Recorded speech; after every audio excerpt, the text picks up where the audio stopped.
গাজীপুরে সাবেক মুক্তিযুদ্ধ বিষয়ক মন্ত্রী আকম মোজাম্মেল হকের বাড়িতে ভাঙচুরের চেষ্টা করা হয়। এ সময় মাইকে ডাকাতির ঘোষণা দিয়ে স্থানীয়রা হামলা চালালে আহত হন অন্তত 15 জন। গতরাতে ধীরাশ্রমের দক্ষিণখানে মোজাম্মেল হকের বাড়িতে ভাঙচুর চালানো হয়। খবর পেয়ে শিক্ষার্থীরা সেখানে বাধা দিতে যান। এ সময় মসজিদের মাইকে সাবেক মন্ত্রীর বাড়িতে ডাকাত পড়েছে বলে ঘোষণা দিলে এলাকাবাসী ঘিরে ফেলেন। এক পর্যায়ে কয়েকজন শিক্ষার্থীকে মারধর করা হয়। এতে গুরুতর আহত হন অন্তত 15 জন। পরে সেনাবাহিনী গিয়ে পরিস্থিতি নিয়ন্ত্রণে আনে। আহতদের গাজীপুর শহীদ তাজউদ্দিন আহমদ মেডিকেল কলেজ হাসপাতালে ভর্তি করা হয়।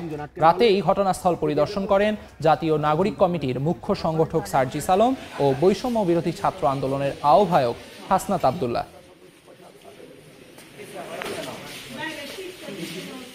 80 বছর তো মসজিদে সবগুলো মাইকে অ্যানাউন্স করছে যে একজনকেও জমিতে রাখবো না, এটা বলে খালি রামদানে সবাই আসছে।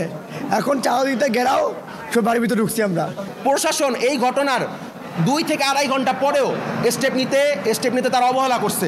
লুটপাট করে পরবর্তীতে পরিকল্পিতভাবে ছাত্রদের নাম দেওয়া হচ্ছে।